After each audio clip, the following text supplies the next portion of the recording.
welcome to another episode of Getting Hammered. I'm Mary Katharine Ham, and I'm here with my co-host Vic Mattis of the Washington Free Beacon, who is back from enlightening the youngs of the nation at Hillsdale, and he can tell us about that. We are your morning show for any hour.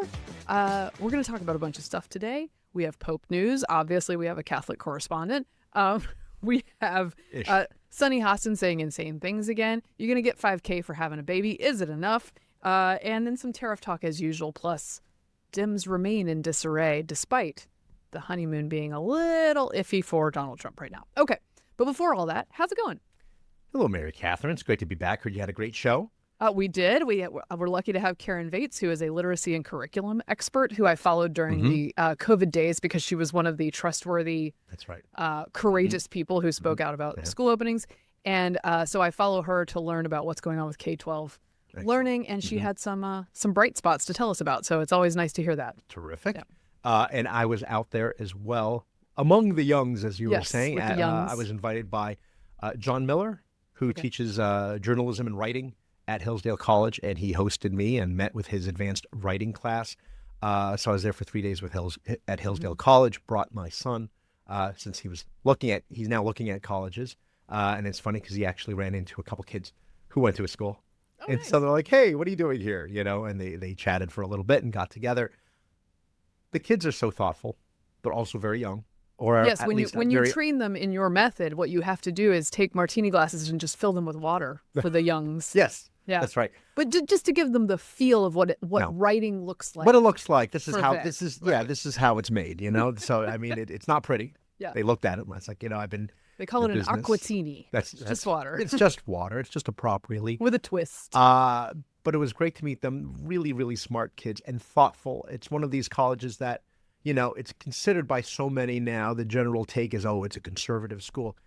What it is what all colleges were like 30 years ago. Yes. It's a normal school where they're not forcing you to, they don't take federal funding, which is a big plus. And that's been in the news lately because of Harvard. Isn't that nice, liberals? You don't have to fund Hillsdale. Yeah. Yeah, that's what I would like my life to be like. And they can teach you about, the classics. Mm-hmm. And the classics meaning books that were written before 2000. Yeah. That's crazy. That's crazy. That is really crazy. I went to the bookstore and I looked at all the books. I was like, these are books that, I wish I read. Yes. So very thoughtful, did a radio hit, as it were, on Hillsdale Radio with Scott Bertram. Great guy. Nice. And then the cafeteria. I just want to talk really quickly about the cafeteria. Naturally we have to hit that. And I have to decide, where to send my kids to school someday, so I might as well hear about the cafeteria. I have to tell you. And the meal plan options, please. Thank you. As time passes, Mary Catherine, you look back on your college years and you tend to really think about and dwell on the good times because, it's nostalgia and you forget about the hard times. Right. But never in this time now of 30 years since I've been to Georgetown did I ever think, the food was actually pretty good. No, the food was always terrible. And oh, really? Yeah. And not at the University of Georgia. Welcome to the SEC. You were very lucky. There were rumors, and I know this happened in other schools. It was the urban myth that somebody saw a box outside, the kitchen area, and it said grade E but edible. Neat, and I think that went around a lot of places. You were like the diner scene in You Can't Do That on Television. Remember Barth? You can't do that on television. Do you remember that show? You were a little older for that show. Was this on Nickelodeon? Yes, but it was and it was originally a Canadian production, as all such things are in children's television. Yes. And they had a diner where this guy served them overtly disgusting food, and that's what you experienced. Right. Yes. So I go here, and it's fine. It's normal. It's nothing too, it's nothing too fancy. But then, really friendly folks. I think it's a general Midwestern thing. Right. So I mean, the woman working behind. We had a very mean woman when we were at Georgetown. Her name was Rose, and she was terrifying. So this is again, welcome to the South. Yeah. Because my experience with cafeteria ladies is extremely good. She was, I mean, and Rose from Georgetown was, I think, from Vietnam. And so she'd be like, no ID, no food, and it was really scary. So we go here, sign in, the whole thing. And she explains to us, all the different stations. And then she just says, and it's all you can eat. And I'm like, that's it. It's done for me now. And so what I'm here to tell you is the food was really good. Okay. The whole idea of the freshman 15, where you put 15 pounds your first year. I didn't know you could actually do freshman 15 in 2 days, Yeah, you can. which is You can. what I did because I'm like, wow, I want to see what else they have to offer. I What was is really- that pizza? It looks pretty good. I was quite in danger of this my freshman year at college because UGA had great food, like fantastic. I don't know how. There's no way I would survive. Yeah, it was fantastic, Yeah. and I had like some very generous meal plan, Yes. and so I was in danger. But you know what was my saving grace? I didn't have any friends, and when you don't have friends, when you don't have You mean, friends, like eating, you didn't want to eat alone? no, what I would the eating would go faster and more efficiently because you're not talking to anybody. You're not sitting and chatting. Mhm. Two, what I occupied my time with in the absence of friends was working out because we had a fantastic gym at the University of Georgia that had just opened. And so I was doing like crazy amounts of workouts and then being able to enjoy my food. Now, I didn't not have friends because I'm unlikable, okay? I just had gotten to school in a place where people said to me before I left high school, aren't you scared to go to a school where you don't know anybody? And I said, no, why would I be scared of that? Because it hadn't occurred to me to think ahead to that part of the plan. Right. And then I got there and I was like, oh, I don't have any friends. And so for a semester, I didn't really have any friends. And then had to settle in. Don't you hate when you go to a new place Yes. because this is you're in a new school? Don't you hate the people who already have friends? Like, how did that happen? Oh, well, and Don't I went you- to I used to hate that. Like, how? Well, this is possible. Part of it too is that I went to UGA, and in Georgia, if you have a 3.0 average, you go to UGA for free if you can get in. Wow. So everyone's going to UGA. And they all know each other. And they all know each other. So everyone from Marietta is still Yeah. friends with each other, and everyone from Macon is still friends with each other. Yeah. And so you have to get your way into those groups. I ended up making friends with a bunch of out-of-staters by playing lacrosse. I was That's going to how say, no, birds of a feather. That's though. how I The ended birds up of a feather. with So my group. I will say this. I actually weighed myself this morning and weighed less than I thought I was going to weigh. So I'll put Okay. it to you that way. And I will tell you one thing that I had a lot of meat and potatoes out there, the Midwest, including going out with John Miller and others. 2 words for you: cheese curds. Oh, those sound great. Fried. I don't know. Phil looks like he's like, I don't know if you've had Oh, had he's cheese iffy. curds. He's iffy on cheese curds. Fried cheese curds were fantastic, and maybe because it's not technically a carb per se, The breading will get you, but yeah, there's not too much of it. yeah, you know, Yeah. I think when you fry it deep enough, it doesn't count. Right. The carbs just melt They off. just That's melt. how that They get works. rendered. So I had like It's like cooking alcohol off. It I just like disappears. I had like cheese curds like twice in 2 days, I love it. and it's not even Wisconsin, and it was quite lovely. Yeah. And that for me, you had me at cheese curds. If somebody says, "Oh, why would I go to Hillsdale?" It's the cheese curds, really. Okay. But who knows? That means I'll end up going to like University of Wisconsin or something Well, like now that. I know. Because but that was it. But no, seriously, a lovely time with really smart kids and at a school that's focused not just on learning and the fundamentals of learning, not just, oh, we're going to get you placed in these particular jobs and then show everybody how much money you make, but rather the formation of character of a person, of a student. They want to know who they're letting into the school in the first place, if you're a thoughtful, good person and, Right. your moral and character formation, and then continuing to hone that over the next 4 years. And not every school, I think, focuses as much on those things. So it was really nice. I really like Michigan. Also, I think it's a hidden gem as states go. Like the first time I ever went to Michigan and saw sort of like the lakes and Yes. the dunes, and Yes. was like, oh wait, this is Michigan. So recommended. Well, the weather was gorgeous, and Nice. apparently it's like that for a couple weeks. Yeah. So, Yeah, the summer I think can be pretty good. yes. Of course, then the kids are gone. Mary Katharine, how are you? I'm good. So I'm glad you brought up food because we like to talk about that. Always. First of all, I'm sorry for your cafeteria experiences because I had such wonderful ones. Oh, yeah, in Georgetown. Yeah. And also in elementary school, great cafeteria experiences. In Catholic fact, school, not so much in Jersey. have I told this story on the podcast before where my cafeteria lady saved me at age 5? That's from- your father left you, but I forget how she saved you. My dad had to leave me because he had left one job in Virginia. I believe he quit that job, and we had to, over a weekend, go down to North Carolina, get a new rental house. My mother and he both started a new job the day we got there, within like a very short period of time. And I had to switch schools, and I was 2 weeks into kindergarten. And my dad was working at an afternoon paper, which is something they had in the old days. Right. You can have a couple editions. Which means he had to go in very early to be there to work for the afternoon paper's deadline. So he had to drop me at a school I'd never seen before, very, very, very early in the morning. And I sat in the cafeteria, because in the 80s, they let you do that and just drop your kid in the cafeteria. Yeah, that was their version of it. Once I sat there for a while, I realized, and of course, I was 5, so who knows how long it was. I do remember this. Who knows how long it was, because you don't really have a concept of time. Could have been 20 minutes, who knows. But I was sitting there for what felt like a long time, and I realized that eventually I would have to go to class, but I didn't know how to do that. And I didn't know when, and I didn't know whether everyone was already in class. Right. And I was really nervous. I was very confused. nervous. I get that. And so I go up to the cafeteria counter, and Miss Regina is behind the counter. And Miss Regina was the kind of woman who would say, "Ooh, honey child, let me help you." Mm-hmm. And she helped honey child, and she got me to class. Oh. And she made sure that I knew who my teacher was. And I have never forgotten Miss Regina.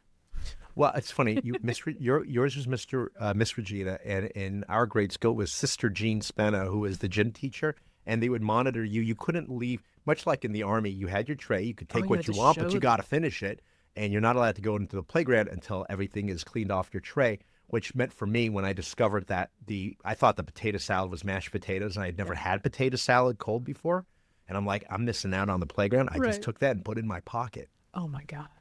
And then I forgot to tell my mother, and I threw it in the hamper. And then very different vibes. No, very different from vibes. Miss Regina. Different vibes. And then also, I will add on the food front, we went to a lovely lakeside service hosted by a historic Baptist church for Easter. Lakeside Sunrise. They have a cross out there. They have pews on the lakeside. Oh, you mean just now? This past Sunday? This past Sunday. So we went to there. But being Baptists, afterwards they're like, "We got a breakfast potluck," and the girls are like, "Well, we're definitely going to that." You drag us to a sunrise service. Right. I was going to say, we're going to have some food. For sunrise time. I will say, I gave them the option. I was happy to go on my own for sunrise because it's an ask. But the big girls were like, "We'll go with you, Mom." So they went. Lovely service. Mm-hmm. Old hymns by the water. I mean, that's hard to beat, right? And then we went to the buffet. My goodness, the potluck Baptist buffet. And actually, one woman there, I was like, "Thank you so much for everything. It was great." Yeah. And she was like, "I mean, we're Baptists. This is part of the draw." Right. So they're not expecting all the people who attend to bring something. No. They make a lot. They have a lot. Okay. It is a potluck, so I felt a little like a free rider. But part of it is that you are showing hospitality to those who come. Yes.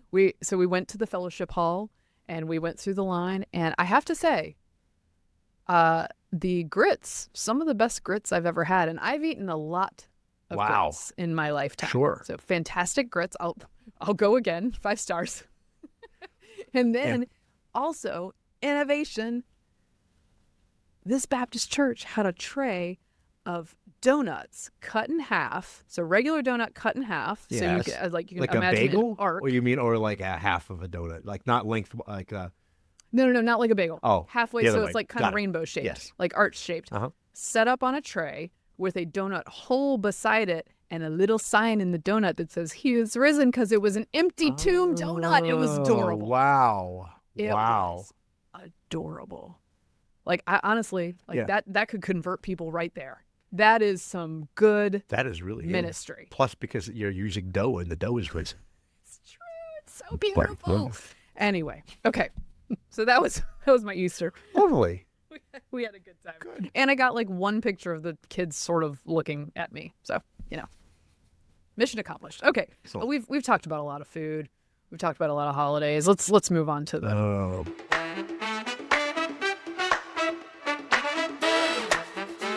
and this is adjacent. Okay. We're going to talk about the Pope. Oh yeah. Yes. Yes, religiously speaking. Pope Francis passed away. God bless. Yep, 88. Rest in peace. I believe there's a Latin way to say that I don't know, but Requiescat in pace. Something like that. Yes. Yeah, okay. You know things. Oh, that's R.I.P. Yes. So now there will be a conclave, on which I'm an expert because I watched the movie Conclave. I saw that on a plane, so I feel like I am qualified now to give commentary. But you would say there are many in the media who are not particularly qualified to be giving the commentary they are giving on this event. They get a little carried away Yeah. about the quote-unquote reforms of the very progressive, meaning great Pope Yes. Francis. May he rest in peace. Yes. Now, obviously, full disclosure, I'm a little bit on the other side. Yes. More of a Benedict guy myself, Yeah. Cardinal Ratzinger guy, and of course, Saint Pope John Paul II. Nevertheless, what you see happening was inevitable, which is the media is like, where are we going to go now? What's the future? Will the church continue to choose somebody who wants to push for reforms to make the church more opening and merciful and compassionate by ... allowing for gay marriage and trans marriage and abortion and euthanasia and female priests and, like, who's the least Catholic person who could be in this position is what they're pushing for. And the thing is, three things, actually many things. The first thing is, if you look at the general trend of a lot of religions, namely Protestant sects that have opted to go full rainbow flag and the whole deal, their membership numbers have dropped. This is true. You look among the Methodists or whoever else, you have these Episcopals, huge splits, rifts, their own version of like a Protestant schism, right? And that Anglicans, and they're not sure, and some of them actually come to the Catholic Church as a result because they're looking for young people in particular, a large spike. Young people who are looking for moral guidance, something that is not changing, but holding firm on this is what our beliefs are. And you may find it difficult, but that's the whole point. Faith is not supposed to be easy. It's, as they say, it's a journey. It's not just about celebrating you and everything about you is great. Don't change anything, which leads to basically saying what I want is a religion of validation. Please tell me all the things I like to do are good, including having an open marriage and whatever else. You know, I mean, it's just. By the way, that's not me personally. I'm just saying. It's just saying, like, if we're going to do this, let's do this. Okay, so that's the first. The second thing is when they quote Pope Francis and the many things he says, pretty much all of it is what you would call ex cathedra, which is out of the seat, out of the chair. These are not official papal pronouncements that are now law, like, from, God, if you will, and saying that this is the new thing, which is a bigger deal.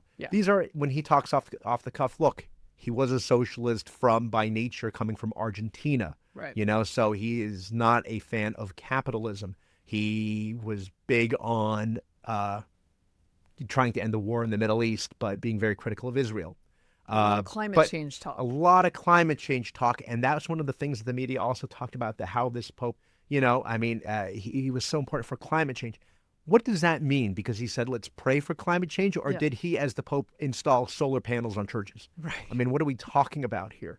By the way, that would be sad at the Vatican. That would be so pretty there. Let's not. No, like Jimmy Carter's solar panels and the White House. Remember that they got removed. So that's another aspect. But then sometimes I'll listen to, some of these people in the media, and they'll basically say that, the Pope favored gay marriage. Right. And in fact, Francis and several people have written about this, and I think it's probably Ross Douthat and certainly John Miller in the Boston Globe, other people, Francis Roca in the Journal. He held firm on the sanctity of life from the moment of conception to natural death. He held firm on the sanctity of marriage as between a man and a woman. He was not saying that, recognize everybody's gender for whatever it is, you be you. That didn't happen. Yeah. And I think whenever he would say things that were very openly pro-life and anti-abortion and calling abortion a slaughter, you would not hear any coverage. You wouldn't hear a peep peep about it, and they'll pretend it didn't happen because they want to think of him as the cool Pope. It culminated, Mary Katharine, in I saw a point and counterpoint in the New York Times, and it was Frank Bruni, who who is openly gay columnist, formerly, he was also formerly the restaurant I was going to say, critic, which he had a famously, different job. But before that, he was a correspondent in Rome. Okay. And his take was how disappointing Francis was because he didn't go that extra mile to allow for Look, I'm not Catholic, these but I things. do prefer that the Pope is pretty Catholic. Yeah. That's Again, it is funny to me that people just want him to not be. it's not, yes, the point of this exercise is not, hey, accept me for who I am and whatever I do so that I never do anything wrong. Yeah. It's that you are always trying to do better, right? Right. For everybody has sins and everybody has these, crosses to bear, Yes. right? All of us. But he's on the one side saying how much of Pope was disappointing because they had all Okay. these hopes for him. And then the counterpoint was Father Jim Martin, the Jesuit, who's very much a leftist, good friend of Stephen Colbert's. And he's like, no, he really liked gays, Yeah. and it was like this whole thing. And it's really, that's it. Well, that's the thing they choose to cover, right? Right. It's like the story choice is Right. part of it. It wasn't enough. It's, in other words, and it's true. And what Pope Francis said was very important, which is compassion. It's always been a case of loving the sinner, hate the sin. Right. But they wanted to go to Right. love the sin. They want it to be, they want it to be, they want everything to be validation, as you Yeah. said. Like it goes beyond tolerance into celebration. This is what Right. the left does with basically everything. I do foresee, because it's easy for people to do, and we are so used to doing it for everything else. I would just caution people that I do not think every cardinal, every candidate can be easily shunted into a left or right box. These are people who have very rich lives and theological thoughts, and It's more complicated than we always. It is more complicated. It's more complicated than the movie Conclave, which was full of great actors but was very ham-handed on the politics of it. Stereotypes. And it is worth watching because like a lot of the rituals and things you'll see pop up, and those are interesting. I do have to say also, I have to be careful of fake news because I'm not Catholic. If someone serves me a thread that's like 21 wild things they do as part of conclave, like I have no idea if they're real or not. And frankly, the Catholic Church has traditions that are so specific that I would assume they're real. Right. Even if they do sound kind of wild to me. So you got to watch out for the fake news. I have specific But it's Catholic commentators that I will trust on this. Yeah. You're not going to throw me off with your engagement farming about conclave, okay? No. But it is, there's a lot of mystery behind that, and that's part of the attraction for a lot of young people is they're searching for mystery. Understandable. And, yes. Again, I will confess that sometimes I stand in my church that feels like a movie theater and I go, this doesn't quite have the mystique. Right. And the vaulted ceilings of my friends in the Catholic world. That's what I think a lot of people, not everybody wants it, but certainly people I know, that's what they're looking for in their life, and the focus on quote unquote the other, right? Instead of just all about ourselves. And, let's all, anytime you go to a mass and like, before we start, please turn around and greet your neighbor. I'm like, wait a minute, are we even in a Catholic church? Oh yeah, it's what's going on here? I was just told this by a friend this morning who was like, occasionally attends a Protestant church, but was raised Catholic. And she's like, we do a lot of talking to each other. Yeah. Already, you know what? Red flags. That is right true. There, red flags. And then the other thing is going to be very interesting is, after they're having this funeral for the Pope, right, in the next week or two. And then after that, of course, the selection for the next Pope. And who could it be? Much like presidents. And of course, the papacy has obviously been very political. And one of the fascinating things is, and I think it might be at St. John Lateran in Rome, outside the walls, or maybe it's the other church outside the walls, as they say, where you go inside this massive cathedral, basilica, and you see the images of all the popes over time. And it is a continuous chain of one pope to another for the last 2,000 years. 2,000 years. I mean, it is really quite remarkable. So this will continue. But of course, during Francis's time, he loaded, the College of Cardinals with his people. Right. And so there is question of, if then the fix is in, and it's not going to be somebody who's going to return to more Would you call traditional. it rigged? Yeah, I know. Well, this is, I feel like we've been here before, but in a different setting. On the other hand, the media would be in have such a dilemma if they ended up choosing, say, an African cardinal to be the next pope. Who is nonetheless quite traditional. Africans traditionally very conservative, and I think of Cardinal Sarah, who I once met, It's not going to be him because I think he's too old now. Yeah, that's what someone was telling me. But I was a big fan of his and the value of silence, which is great. What would the media do? Dude, Traditional pro-life, ardently pro-life, but African first. Well, it's the same thing you see in the media here when they say, "Oh, the only reason they didn't vote for her because the people are racist or prejudiced," unless it's somebody. So there was a funny tweet where someone said that Cardinal Sarah would be considered by all of us right wingers a DEI pick, and someone was like, "Who wants to tell him?" Yeah, who wants to tell him because it ain't true. All right. Well, I wish the Catholics well. I will be praying, and we will stay tuned to that. One of our trusted Catholic commentators. Thank you, and I look forward to coming back to this. I will say, I met Cardinal Sarah once, and I just didn't care at some point. And after he gave a talk, and it was very solemn and very respectful, they asked about questions, and I just felt like me being me. I asked the first question, and I said, "So, like, the parish I used to go to, the priest would do this at the end." And it was a local complaint that I made to Cardinal Sarah about my local. He was no longer there, but I'm like, "Is that appropriate?" And he just kind of smiled, and he paused for 10 seconds, and he's like, "There is the value of silence," he says. It's very important. He was very careful not to say, like, "Oh, what's his name? Let me put that down." No. So I said, okay. I'm surprised you didn't ask him a question about some food item.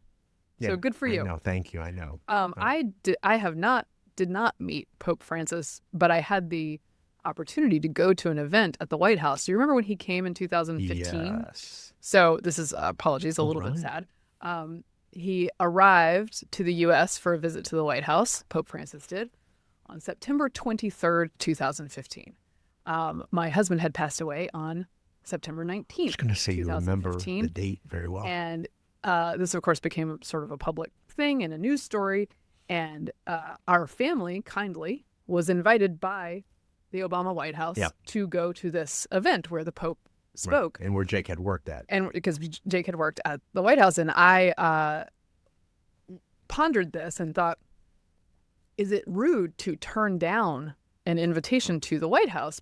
But I was 4 days into this traumatic event. I was very pregnant.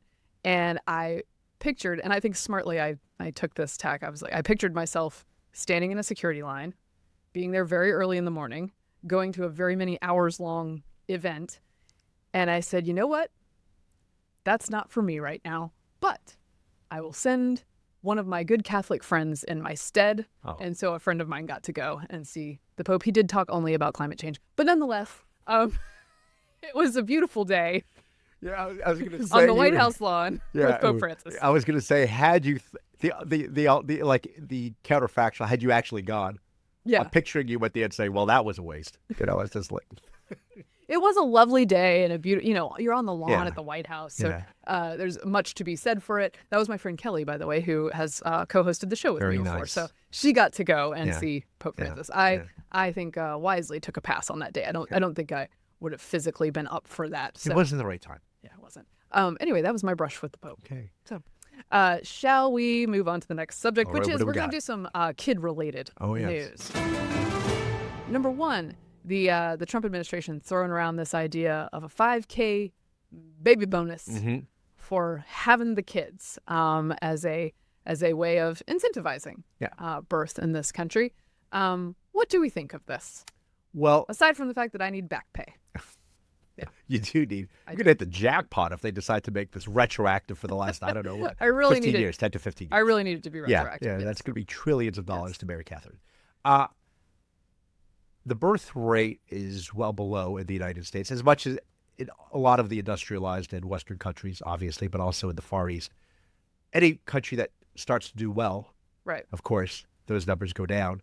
And the United States, I think, was all the way down at 1.5 and might have ticked up to 1.6, but it's well below. A tiny bit at 1 point. It's well below 2.1.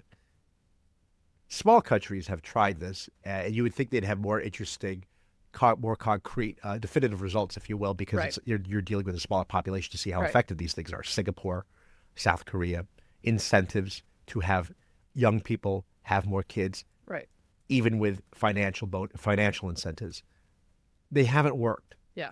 And I'm not quite sure how they think it would possibly work in this. You'll be giving money to a lot of people. There's no question about it. We certainly know a lot of people, in certain communities who have lots of kids, Yes. whether you be Jewish or Christian, certainly Catholic communities, right. as we know. And it might work out for them. And they can certainly use it once you start getting to 5, 6 kids, which I know people like this. Part of this proposal, by the way, is a national medal of motherhood that would go to mothers with 6 or more children, which I do not What do you think mean, I'm like going to you be get able... a medal? Yeah, I guess so. That's a little too Germanic for me. Like it? That's kind of Germanic. It's, That's true. It is a little. Aren't you a fan of those Deutsche kind of things? Mutti, just like that. That's, but that's what they would do to like promote, we got to have more kids, and I don't think it's going to work, but I like the idea that they're aware of the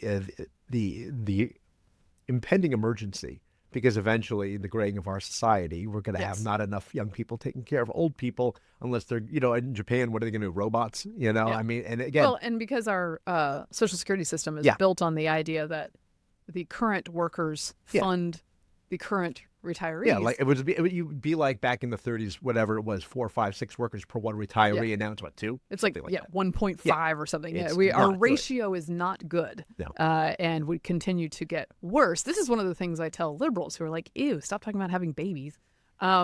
Is you need the babies so that you can fund your social programs. Yeah, they cannot exist without the people. To fund them. No, that's what. There's 2 things they don't. One is that.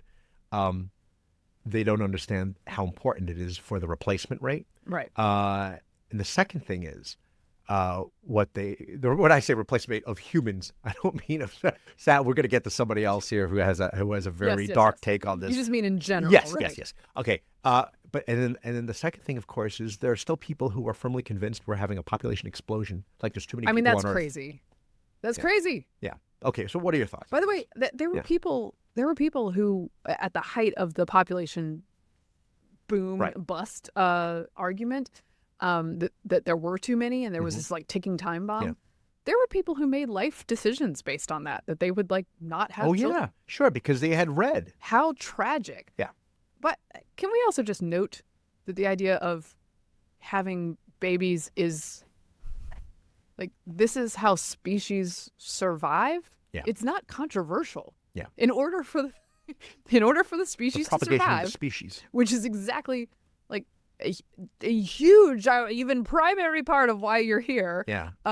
You have to have babies. So just it's not somebody has to. It's not controversial. No. Yeah, I think 5,000, not enough. Mm-hmm. First of all, I don't think you're getting anybody off the fence for $5,000. Yeah. I don't know. Maybe I'm wrong about that. And then, I don't know. And then it feels like for 5,000, are you you're saying moms are super important, having babies is super important, dads are super important, and then you're like 2,500 a piece. It feels also, this is 5,000. This is not a recurring. This is not a recurring number. It's just once, right? You're getting it once, 5,000 once. This is not an Elon deal. No. And by 5,000, I mean 500,000. Yeah, no. A month. I don't think there are installments. Okay. Yeah. But I think, as you point out, this hasn't worked in other countries. No. In a lot of economic incentives have not worked in other countries. A lot of childcare free has not worked to boost the birth rate in other countries. Yeah. I think our friend Tim Carney, who wrote the book Family Unfriendly, he says, look, there are policy changes you can make, but one of the changes that needs to happen is that the society itself needs to become more family friendly. Friendly, yeah.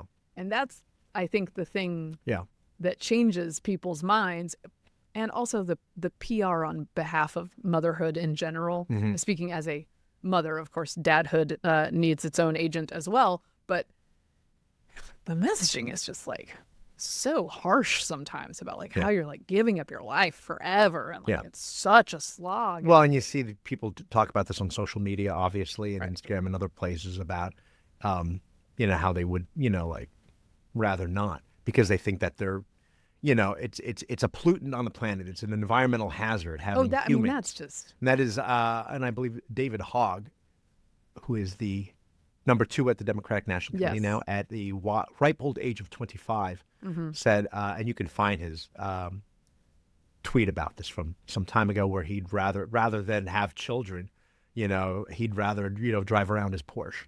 And Cool. yeah, You're and very dog. cool, Dave. Yeah, really. Very cool. So I think there's like some PR work to be done on behalf of having families. I also tell people frequently, I know it sounds counterintuitive, but having more children makes it easier. That is my experience. That is the experience of many moms I know of many children, because then you simply must teach some of them to do things a little bit earlier. I saw an interesting reel the other day on Instagram, and I hate to do commentary via Instagram reel, but let me just relay this.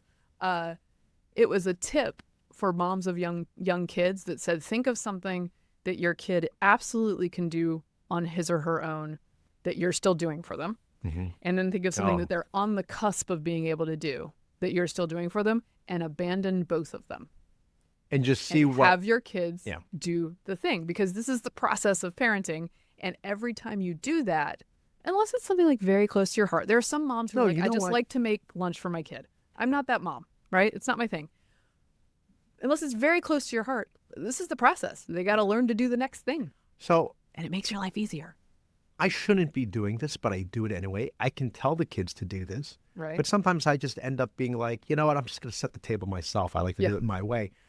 But you're right. Maybe then tonight, I'm just going to set my own little setting. Just to have them do it. And no, I'm just going to have my own glass and sort of do it my way. Oh, and everybody else, okay, well, good luck. What happened here? Yeah, what happened here? This is also, can I say, for the dads. Yeah. Mother's Day is coming up. When is Mother's Day this year? May 11, I think. Mother's Day is May 11th? Okay. Maybe. You've got time. This is a good Mother's Day gift from you to her. Yes. You have several weeks until Mother's Day. Take those weeks to teach your kids how to do a thing. Yeah. Right? That takes something off her plate. In our family, a good example is every time we get home from anywhere, every member of the family carries something indoors. Yes. There are no children coming in empty-handed. They have trash. They have their own belongings. They have their own luggage, whatever it is. They're cleaning out the car. Right. Everyone has working arms, even the 2-year-old. So that's something we do. A good idea. Like maybe one of the things you want to teach your kid is to unload the dishwasher for mom. Yeah. And you put them on a schedule so they can do that. That would be nice. That would be a very nice gift. I think my problem is I have very particular ways of doing things, like loading, unloading dishwashers now. But the other thing is, I mean, my kids will cook. Like they do eggs, which is nice. Stuff. They don't do it my way, but still. Yeah. Good for you. And enough that I can now trust them that they're going to make sure that the gas is on or off, or that there's a flame and it's not the hissing noise and you smell the your house will not blow up. Yeah. That's good. Yeah. That's good. See, you're making it Okay. happen. Let me ask you this, Mary, really quickly. But it's the sex show of the week is a little bit more wheels off. Yes. When my wife says, "Oh, I'm just going to say now, I don't want anything for Mother's Day. All right, I just don't want it. I don't want to go anywhere for Mother's Day." Okay. What does she mean by that? I would say, what she means by that, to be safe for you, is you should get a little something. Okay. But that she doesn't want to do a lot of overthinking it. Okay. That would be my guess. Okay. Is like maybe the thing is not a big to do, but there should be like a little thing. That would be, because sometimes that's such a diplomatic answer. Sometimes moms are like, they want something for Mother's Day, but the thing is they're not supposed to be the ones who plan it. Yeah. So like someone else has got to take the reins on that. Yeah. Okay. Yeah, I better get cracking on that thing. And then sometimes you have to suss out. Right. If you got young kids, does mom want to go to a brunch at a restaurant? Maybe not. Yeah. Or does mom want to go to a brunch at a restaurant at a set time in the future with her friends? Coupons for brunch with friends. That's a nice one. Like that, obviously, not that you're allowing your wife to go to brunch with her friends, but like, hey, like this is the gesture. We would love to fend for ourselves while you go have some me time. I think a lot of times, my problem is I'll think of like, and she doesn't want to go out, she says. And I think what she's saying is she doesn't want to, I'll take her at her word for it, but my problem is I'll tend to suggest places where I want to go. Like, No. I don't know what you. Yeah, I know. It's like, don't you want to have steak at 11 a.m.? You know, it's right. Boy, have I got some martinis Yeah, for us at 10 a.m. Yeah. Okay. You had Sunny Hostin. Oh, yes, we should play this terrible clip brace of Sunny yourself for Hostin. this. Good gracious. So this is Sunny Hostin talking about the birth rate on The View. Here we go, Sunny, take it away. Because when I look at something like this, these proposals, I want to know why, and I want to know who's making them. And so when I looked into that, they're saying that the U.S. birth rate is declining. However, in 2024, there was a 1% increase in U.S. births. But that increase was with Hispanic mothers and Asian mothers. So they don't seem to be concerned about that increase. They seem to be more concerned about a decrease in other populations. Say it. No, I think I said enough. It's not based on that. And so, well, it's just based on a study. And so the other thing But have they said that anywhere? I mean, I feel like it should be fair. It's just fair to who? It's just a. Have they said that this is to target only white families? Oh, I didn't say that. You I have to just read gave between the stats. lines. I just gave the They're not stats. gonna say it. About economics. They're wanting people to pay in. I'm just giving. You know, I gotta say, it's she's a racist and a coward. Yeah. She just won't. No, be- I'm just putting it out there. I'm just asking questions. You draw your own conclusion. Just say the thing. I agree with Joy. At least Joy's an honest a-hole about it. Yeah. White babies. White babies. That's how she said it. White babies. So, look. I was not expecting that to be the take. Even by my cynical standards about The View, I'm like, no. So- Wow. So Sunny, characteristically, doesn't have her head wrapped around this problem. The point is the problem exists still, even if you have improvement in various areas, right? Right. The problem, we're still way under what we need to be. Yeah. The uptick is not enough, but they're among the demographic that she seems to think is not like Trump friendly. Right. Pronatalists, by the way, are happy for any uptick in any area. Of course. So I think she's misreading that. And also, if you wanted to be as cynical as possible, Asians and Hispanics vote for Republicans. Yeah, I know. So That's exactly. why would they, even if that were the reason, which I don't think it is, and I don't think any of this is based on that, her logic is flawed again. It's more telling about the inner workings of Sunny Hostin's mind than it is about the actual numbers. Yeah. Way to tackle the big issues, Amazing. ladies. Yeah. Oh, my goodness. Okay, another kid-related topic. There was a case at the Supreme Court this week. Yes. Which is Mahmoud versus, isn't it Mahmoud? Yeah. Mahmoud versus the Montgomery County School Yes, I would say Moco, right? Yes. Montgomery County.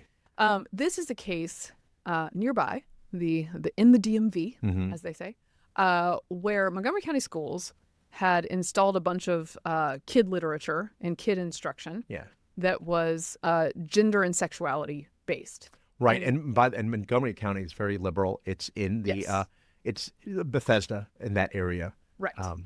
Outside of D.C. And these topics had been introduced as young as 3 years old. 3.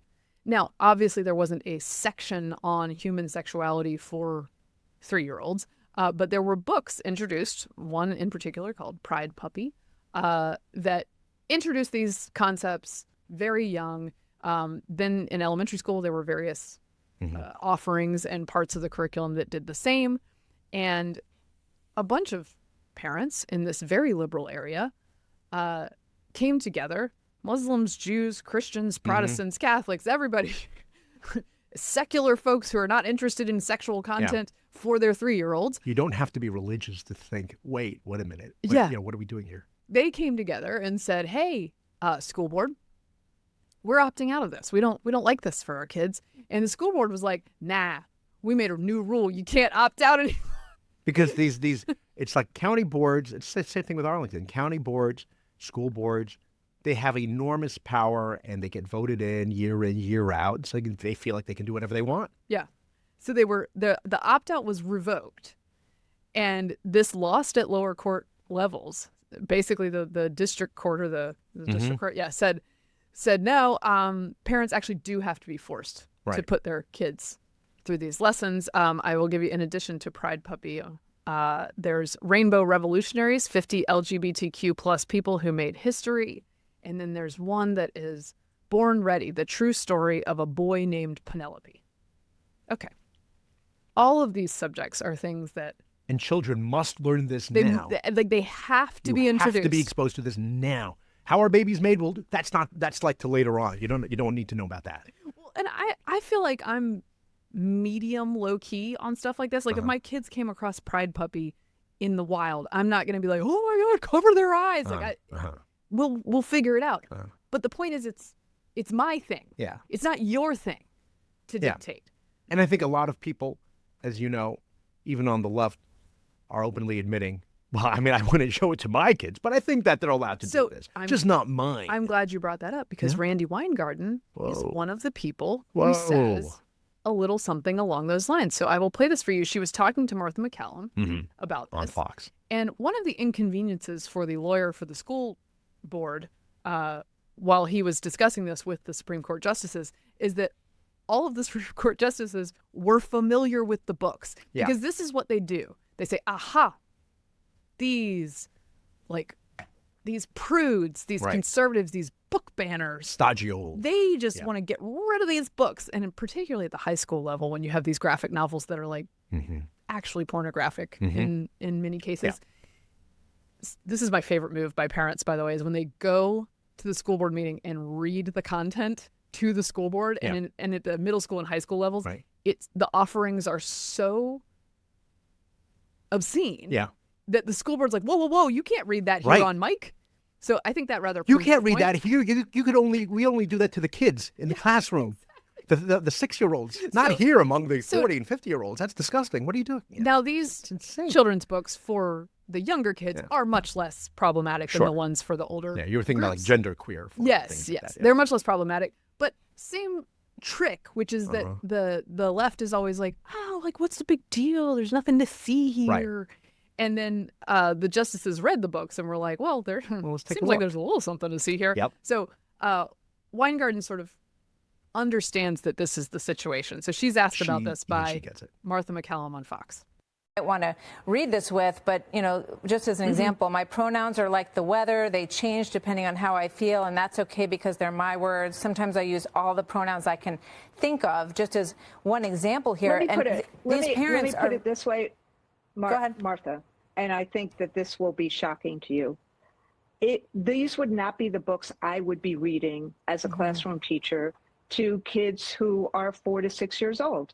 Yeah. And she goes on to say, like, this is just about tolerance. Okay, Weingarten is great at sounding reasonable about stuff that her side has been absolutely insane about and that she herself has been absolutely insane about. School closings are a good one where she's like, I was always for school closings. Meanwhile, the AFT in 2020 was suing DeSantis to keep schools closed. But at any rate, I do think she's sometimes smarter at understanding what the lay of the land is than the average. Yeah, she knows which way the wind is blowing on this one. The Montgomery County School Board, however, was like, nah, we got to take this to the Supreme Court because it is our constitutional right to tell all of you to stuff it. Right. That's their position. And somehow thinking that they're going to win and don't worry about any particular precedent that might be set in case we lose because we're not going to. I mean, well, that's the issue is they did seem to run up against the Supreme Court and finally some sanity on these issues. Yeah. And they're like, ooh. Right. So I'm going to play a few minutes of this discussion that the school board lawyer has with Gorsuch in particular. That's a good one. About Pride Puppy. Mrs. Gorsuch? I just want to make sure I understand a few fact things and then a law question. What age do you, in Montgomery County, teach students normally about human sexuality? I think that it begins in either 4th or 5th grade. The human sexuality class? The family life and human sexuality curriculum. Okay. I'm not entirely sure. Starts in 4th or 5th grade, you think? So. Is there anything you can point us to in the record on that? I don't think so. Okay. And second, these books are being used in English class. The division between English class and other things in a 2nd grade classroom doesn't really exist. You're sort of in a room with a teacher and sometimes... No, I appreciate that. I went to 2nd grade too. Yeah. But But it's part of the English curriculum that these books are being used in. I thought that was. Yeah, I'm not fighting the premise. I'm just saying that it's not the math class. It is not. It's not the human sexuality class. It is certainly not the human sexuality class. Yeah. I'm just sort of fighting the premise that there's a neat distinction. Okay, and they're being used in English language instruction at age 3. Some of them. So Pride Puppy was the book that was used for the pre-kindergarten curriculum. That's no longer in the curriculum. That's the one where they are supposed to look for the leather and things and bondage, things like that. It's not bondage. It's a woman in a leather. Sex worker, right? No, that's not correct. No. I read it. It's a drag queen. Drag queen and drag correct. queen. The leather that they're pointing to is a woman in a leather jacket. And one of the words is drag queen in the search. And they're supposed to look for those. It is an option at the end of the book, correct? Yeah, okay. It's just an option. Okay. Look, of course, it's just corrected in the record in that moment that it was not a sex worker. Though, but like, okay, so I looked at the book and it is a gender uncertain person wearing a leather jacket. I do not think the activity of asking a preschooler to point out leather in a pride parade is entirely innocent. No, I do not buy that. Right. But just for the record, that is what it looks like. These are the scraps. Chaps. Find the chaps. It is not chaps. Okay. These are the scraps of sanity that people in liberal towns have to go to the Supreme Court to get. Right. Like the idea that these are parents in Montgomery County. Montgomery County. Yeah. A rainbow coalition, so to speak, of different religions, They're trying different races. And the narrative by certain members of the media is to make this seem like it's, religious types. Yeah. Versus that. It's these, and we might be crossing a line here. Well, and I think Montgomery County is a little uncomfortable because it is religious minorities and racial minorities who are part of this coalition. Particularly Muslim, that puts them in a bind. Where they're like, hey, we're not on board for this. He goes on to admit, the lawyer for the school system, that in addition to it being, smuggled in under the just books we read as 3-year-olds, it was meant, according to the record from the lower courts, to influence children. Yeah. Toward, he says, civility is the Tolerance, word he uses. yeah, but civility. The point is, it is meant to inculcate something. Yeah, it's indoctrination. It is meant to indoctrinate them. Yeah. Why are you doing this now? Right.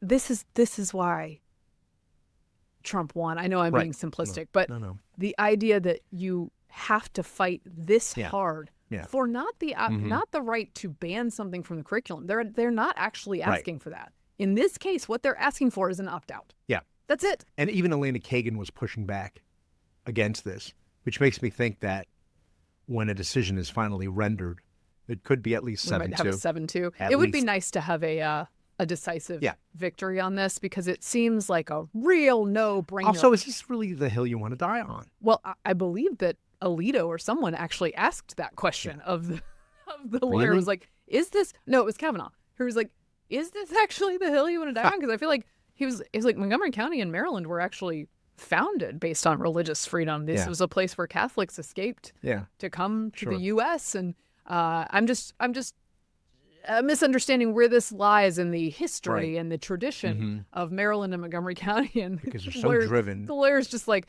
I know, we got to have this. We got to. It's very important. We have to do this. One of the things he said too was that, he's treating an opt-out like it's really complicated, like the school system couldn't possibly do it. And the justices are like, but why would that be hard? And he's like, well, so many people objected that it really became arduous. And it's like, well, that's. They should suggest maybe the problem is you, not them. Right. They should take it as a sign. Yeah, but that's not how it works. So anyway, we will be excited to see a decision on that at some point. It did sound promising for the parents' position. Yeah. Listening to these justices, I can't believe they lost at lower courts on this. I mean, it is think about wild. that. Wild. Yeah. Also, thanks to the Beckett Fund that is defending these parents, or is helping these parents. Yeah.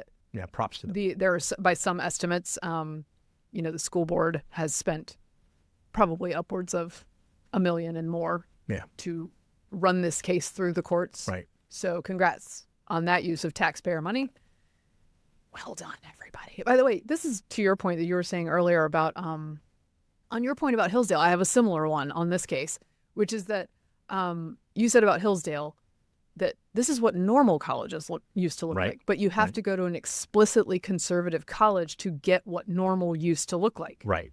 I have the same thing. Like when I read about this stuff in Montgomery County Public Schools, and I know very well that it happens in my area too, any blue area. I was raised in a very liberal town, but secular offerings and public school offerings just had not been flooded with this stuff at that time.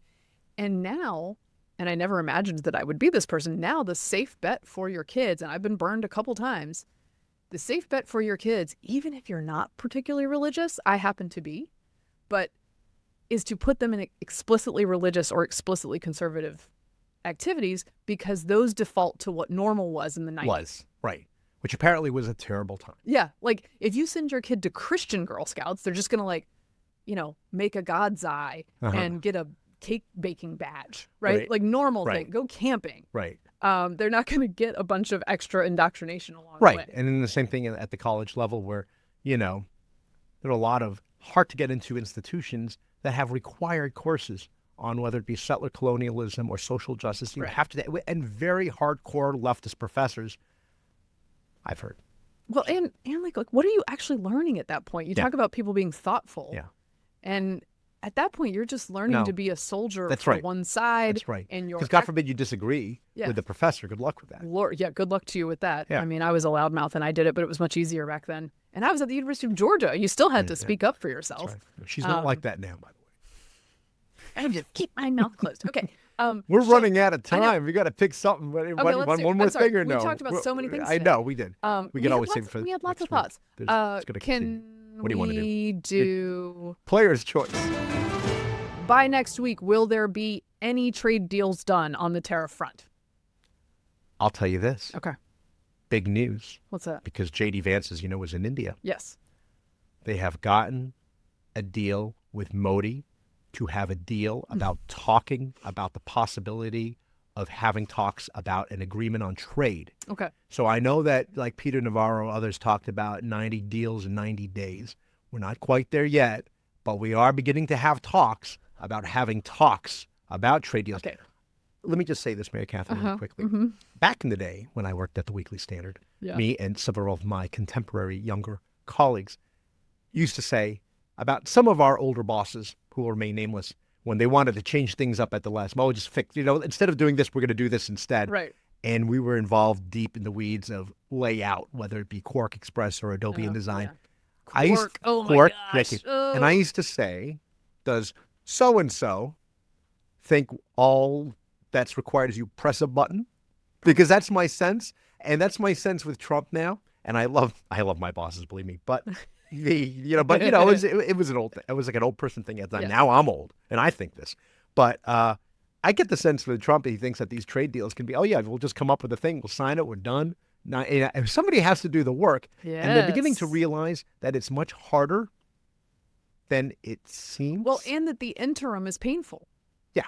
I don't know if market uncertainty. Did they count on that? Because there is a price to be paid for these ups and downs. I mean, when Bessent was, what I picture here is Trump is sort of like distracted and onto something else already, not on tariffs. But he has imposed upon himself the need to do 160 plus bilateral trade deals. So if we want to get that done, we need to get rolling. So Scott Bessent is over here trying to keep the ball rolling and trying to suggest to the markets that the pause is real. He's fully aware of we what's are going to happening. work some things out. Yeah. And when he says things that suggest that like Trump might take his foot off the gas on the tariffs, the market's like, woo! Or that a deal is imminent, the market's like, woo! Right. And then as soon as it's like, oh, no, that's not happening, the market goes, wah! Right. So I feel that the market wants deals to be made. I feel that Trump wants deals to be made. So I would just say that people need to get on it. Because the latest Fox News polling shows that on the economy, he is pretty underwater. Yeah. And this may be... and that was his great strength. Yeah, like that obviously... Americans were turning to Republicans for responsible leadership on the economy. Well, and because the economy was performed very well during his last term. That's right. Partly because he didn't do this. That's what a lot of people were banking on. Yeah. On border security, he's obviously in great shape, 55-40, above water. Immigration, about even, 47-48. On tariffs underwater, 33 approved to 58 disapprove. And on the economy, similar numbers, 38 approved to 56 disapprove. Now, he could make the argument, I'm bringing you a great product. It's just going to take these 90 days or these 120 days or whatever it is to 100 days work is that coming out. up. But it needs to be worked out. And I would say that this is certainly, in my memory, a quicker than usual self-inflicted into a honeymoon is what it looks like to me. Right. Again, had he gone with the targeted tariffs, and there's great concerns in this country, as there should be, about where we're getting a lot of our rare earths, as the president likes to call it, but also, pharmaceuticals, things coming over from China that we should not be relying on China for. Absolutely. And there'd be some pain involved in that. And the good news is that as one of my fellow panelists on the special report panel used last night, and I will repeat, a strategic decoupling that is more targeted. I think people would have tons of leeway for him for that. That alone would, get us kind of a rough ride there. But, again, now he's talking, or Besant's talking about, not 130, 140%, increase in the tariffs with, imported goods into China, but rather 50 to 65. Okay, so it's much different. And apparently the Chinese want to talk, but only if they feel like they need to be treated with more respect. These things are much more complicated, and trying to anticipate how the other side is going to react is a very tricky thing. But if you could do that, great. And when Besant talks about saying we don't want a trade war with China, it goes up. When Trump says, Jerome Powell, he can't leave soon enough, it goes down. And then Besant says, actually, we have no intention of firing him, ahead of time. It goes back up. Jerome Powell, by the way, appointed by Trump. Sign. Yeah. Take a reminder. Take it as a sign of what the economy wants when you're looking at it. The number of people in these polls who are in favor of free trade, the number of people who do obviously want deals, but they don't want this. Yeah.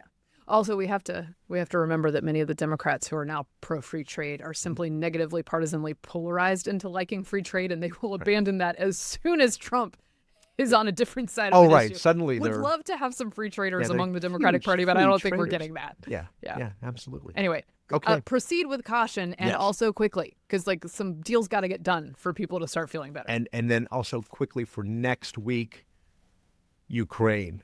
Oh, yes. We're going to get to that because they have a deal on the table. We got some Ukraine and some COVID thoughts for next week. The Cliff Note version is the Ukraine peace deal is Russia gets to keep everything. Okay.